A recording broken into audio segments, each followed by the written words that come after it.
शासकीय निवासी शाळा दिवे. मी मुख्याध्यापिका विमल खाडे.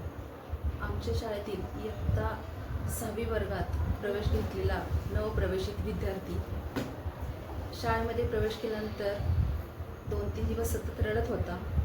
सर्वजण त्याची समजूत काढत होते.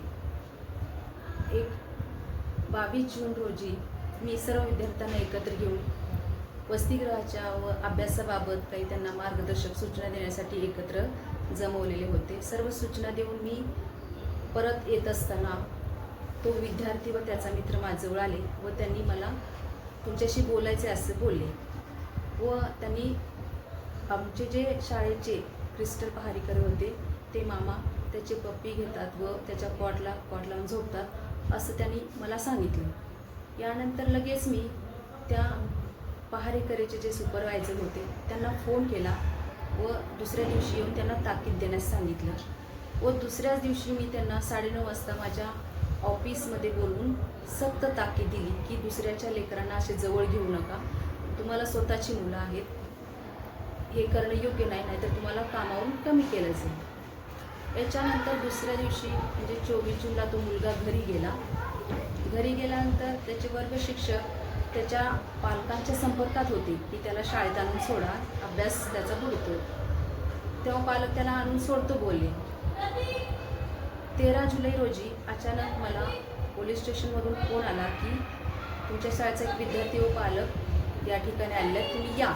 मी त्या ठिकाणी गेल्यानंतर मला त्या ठिकाणी अशी बातमी समजली की तो जो 6वीतील जो विद्यार्थी होता त्या विद्यार्थ्याशी तो जो पहारेकरी आहे त्यांनी घाण चाळे केले आहेत आणि हे मला त्या ठिकाणी प्रथमच समजलं.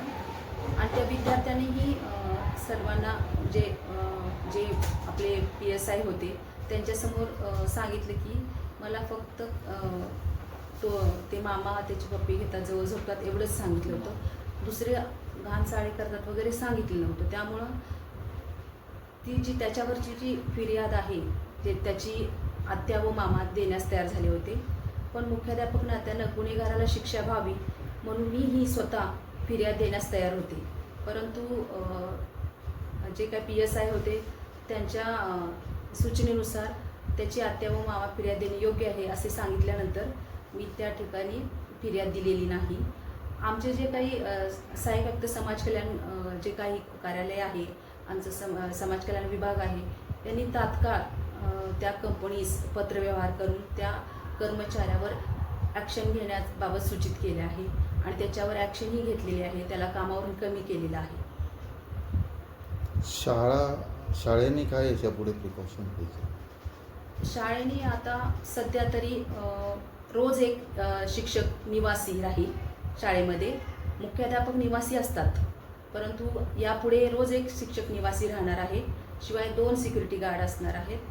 विद्यार्थ्यांची या ठिकाणी सुरक्षेच्या दृष्टीने हा निर्णय घेण्यात आलेला आहे. घटना घडली तेव्हा किती सिक्युरिटी गार्ड होत्या?